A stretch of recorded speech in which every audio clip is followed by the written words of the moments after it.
How's everybody doing on these cold days here in Wisconsin? Hope you're enjoying your winter no matter where you are. I'm here in Centennial Hall and I thought I'd make some fresh content here in Centennial because this is a place we all know and love. And we will take up with cluster 3 films. I want to talk through the 4 concepts regarding global cinema and thinking critically about multiculturalism in the context of global cinema. We'll talk through these concepts and help us anticipate what's coming up in the days and weeks to come. It's a fast course, and we're halfway done. I hope you've enjoyed it so far, and we have some really good films for the last part of our course. We do have 2 assignments for this week. They are due on the 21st and the 23rd, the critical response 2 and the response paper 2. So I want for us to do our best work in terms of applying concepts to the films that we see in these weeks. Since we've had a time or two to practice our critical writing and to practice the use of concepts to make greater sense out of the films. So I wanted to also move the written assignments up a little bit further in the course so our last week we can mostly do interactive activities and still enjoy the films for the end of cluster 4. I've brightened up the background a bit just so we can see each other a little bit better. Maybe we even hear each other when the background is brighter.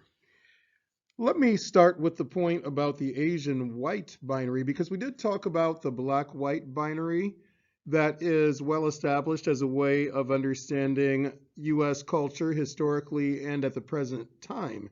That there is often this assumption that African American and white people are cultural opposites, physical opposites, and that kind of negative thinking, stereotypical thinking, has had a big influence on the way we live now.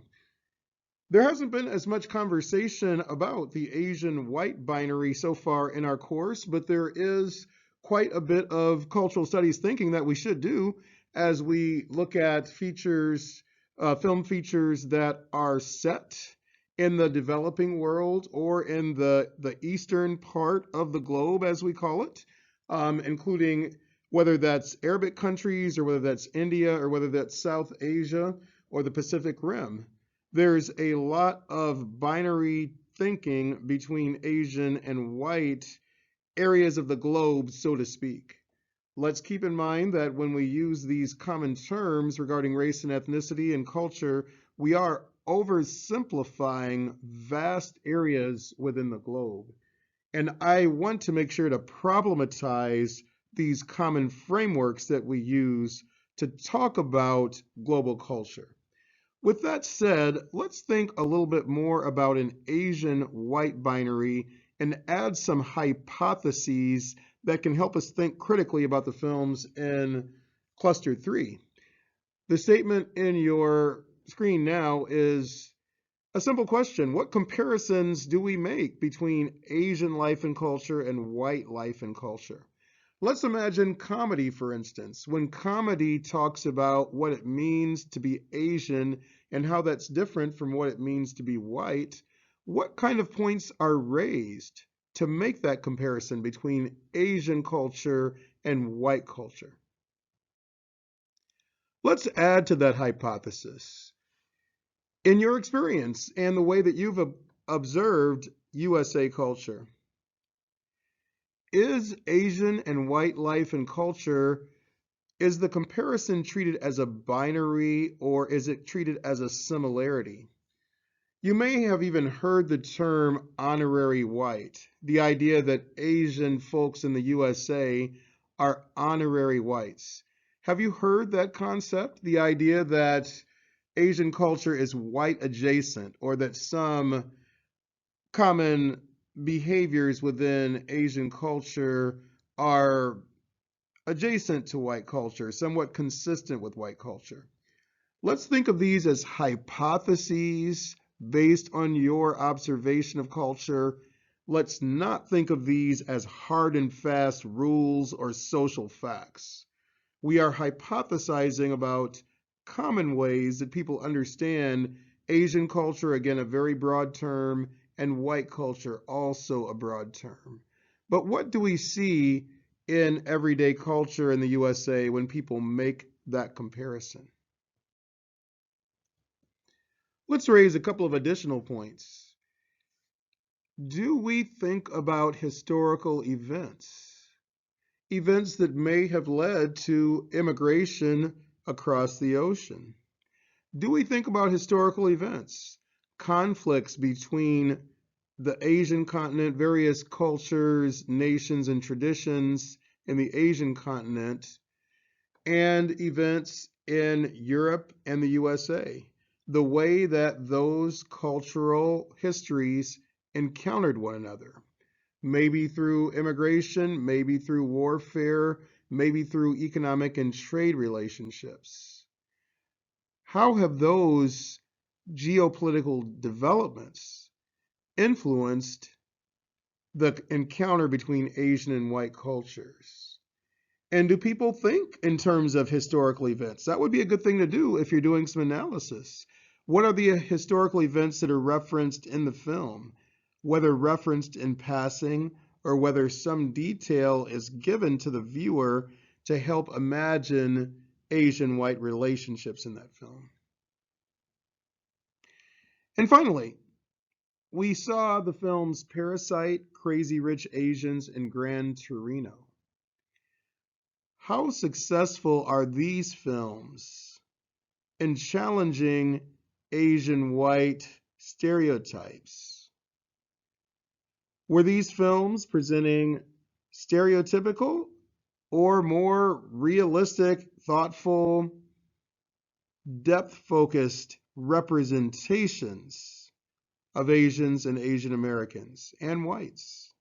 How effectively did these films resist stereotype and add depth to our understanding of cultures within Asia, including South Korea, Singapore, and the USA? I know that we'll need more than a film to get to a place of depth, but how much depth so far are we finding with these representations in our films? As we continue to think about international cinema, sometimes cinema is thought about in relationship to nationality, similar to literature, where we have American literature and British literature and literature of the developing world or post-colonial literature. So you can use a similar framework to think about film. Sometimes people do think about Bollywood and Hollywood as national cinema. Compared to classic Hollywood style, let's bring indie style into the picture again, because indie style is a factor in how we might regard international cinema. Some of the best known examples of indie cinema come from other film traditions, including City of God that we will see from Brazil. So let's look at a few attributes that we typically find in indie style. And we've seen a few indie style films by now. Some of these films are produced by non-major studios. They have a limited budget at times and a limited amount of distribution. We know that if it's Captain America or the latest Avenger film, it's going to get global distribution in all the major media markets. But for indie films, they may have to go to a film festival if they're fortunate enough to make it into Sundance, or they may just get distributed on a smaller scale, maybe through a couple of lesser known indie film festivals. So compared to the hegemonic style and distribution of classic Hollywood, indie style might have that non-major production, limited distribution, limited budget, and the nice freedom that that provides is that if your film didn't cost $140 million and you don't have investors knocking down your door, forcing you to make safe choices so that that investment is protected, you might be able to experiment with narrative form. You might have non-continuous stories and quirky, gender-bending approaches to storytelling. There's a lot more chances that can be taken when it's indie film. Your director and authors have more agency to shape that story sometimes in indie independent film for international stories. And there may be more opportunities to tell stories from non-normative, excuse me, or multicultural characters. So there are many things that come to that are able to be brought into the production style if it's indie style. There's a lot more flexibility possible, and maybe this actually does improve the quality of the film and expand the range of stories that are told. We started this slideshow talking about the Asian white binary, which is a form of representation. And representation is a kind of magic word in cultural studies of the late 20th and 21st century. Let me give you a few phrases to think about representation. So the idea of representation is that various visual media such as still photography, film, and television. There's a common sense assumption that these art forms are reproducing or representing a pre-existing truth. And this is a part of the medium of photography. It has not existed for all of human history, of course. Photography is about 300 years old, a little bit less than that. Film is about 130 years old, somewhere around there. And it's so compelling to have a photograph. There used to be the cliche that a picture is worth 1,000 words. The idea that a photograph is a kind of lived reality, more so than other artistic forms. So there is this common assumption that still photography, film, and television reproduce a pre-existing truth. And we forget all about the way that film is constructed. It's constructed of camera angles, costuming, casting, all kinds of factors play in the middle between reality over here and film representation over here. So sometimes in cultural studies, part of what we do critically is to measure the difference. What's the difference between lived reality and representation? How well does it reflect reality, those films and photography? How well does it reflect reality versus distort reality? So there's an assumption in there that reality has something to do with the way that these films are constructed, that their logic is based on the real, based on actual events. And it's kind of funny the way that if it's a biopic about a historical event, they'll say inspired by actual events or based on a true story. But even if it's not based on a true story, there is certainly a way that we assume film accurately depicts something. So let's park that point and see some more ideas related to representation. There's a concept introduced here called Orientalism. And if you've taken post-colonial literature, you may have encountered this concept. And Orientalism is a term that helps us to think about multicultural images and lives in film. And in the case of Orientalism, it is particularly interested in how Arab peoples and the Eastern world is represented in cinema. Also, of course, Orientalism focuses on representations of the Arab world and the Eastern world in literature and news coverage and other sources of knowledge. I put a definition there. Orientalism is a way of seeing Arab world and the Eastern world that distorts the difference between Arab peoples, Europe, and the US, and particularly constructs the Arab world as exotic, backwards, dangerous, and uncivilized. So very much a negative representation of the Arab world through this lens of Orientalism. Who does this?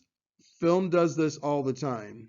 So I'm going to show just a few titles from several films: True Lies, Argo, Zero Dark 30, and Iron Man. Argo and Zero Dark 30 are meant to be based on a true story. And there is a way that we can look at the representation of the Arab world to think about it in relation to Orientalism.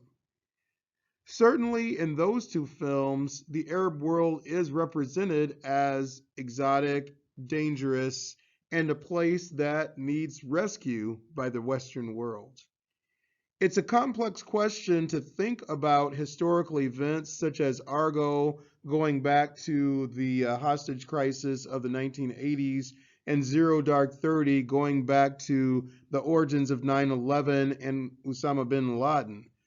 There's some complexities here, but what we can look at as film critics is the representation of the Arab world very consistently as backwards, uncivilized, and dangerous. And Iron Man and True Lies, of course, are fantasy features, comic book adaptations in the case of Iron Man.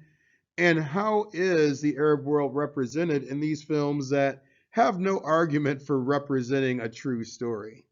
So these are ways that action films so commonly construct the Arab world as exotic, backwards, and dangerous. Edward Said is a very important cultural critic who coined the term Orientalism, and he does historical work to see where Orientalism has its origins. And he dates those origins to the European Enlightenment, to use that term, of maybe the year, I don't know, you could probably date it to 1500 or so, and on into the rest of the last millennium. You could also talk about the colonization of the Arab world, which also dates to the last millennium, a very large portion of the last millennium, European colonization of the Arab world, going into the 20th century. So we could, for convenience, say maybe, boy, I'm trying to remember my dates for Byzantium, but at least from the 1500s into the 2000s. And Edward Said argues that Orientalism is a rationalization for European colonization. It helps to make the case that the Orient benefits from European occupation and hostile takeover of governing structures. So Said sees this very much as a self-serving history where there's a rationale for why the British and the Americans are still, and the Russians and the Chinese are still occupying parts of the Arab world. Because much of the East, according to Orientalism, is extremely different from us and inferior to us. And therefore, Western intervention is a thing that needs to be done. In terms of film, you could even talk about a film like Avatar as being an example of Orientalism, of this exotic land over there where Western intervention is needed. And there's a couple of other examples I'll use: Indiana Jones franchise and the Aladdin franchise, which I haven't seen the 2019 version of Aladdin, but again, Aladdin is a kind of iconic film narrative constructing this Orientalist vision of the Arab world. And somehow we can't seem to quit remaking Aladdin. So again, just another example of Orientalism in cinema. As we move to the remaining films in segment 3 or cluster 3, I want for us to think about this question of representation and Orientalism. In Hollywood films, it is very common for films to be Orientalist, where the Arab world is constructed as other, as dangerous, as inferior. So what I want for us to do as we look at the films in this cluster, how well do these films present a more depth-focused, humane, diverse representation of life and culture in the Arab world? And this includes Caramel that we'll see from Lebanon 2007. Lebanon is a country within the Arab world that isn't represented very much in the Western cinema tradition, other than if there's a war or a conflict. So I think it's important that we have this film from Lebanon and we think about how does it represent lived experience? Do we get some pushback against the lens of Orientalism and to talk about more common human experiences, even to use different ways of approaching gender and the feminine, women's experience in particular in this film? How does it construct the experience of women in the country of Lebanon as a contrast to the more familiar ways that we think of women's experience in the Arab world? So we're going to see a little bit about how well this approach works, measuring, if you will, how distorted or realistically a film about the Arab world represents lived experience. And we can continue to think about that when we see Slumdog Millionaire, a film that was made in the UK but is focused on life and culture of India.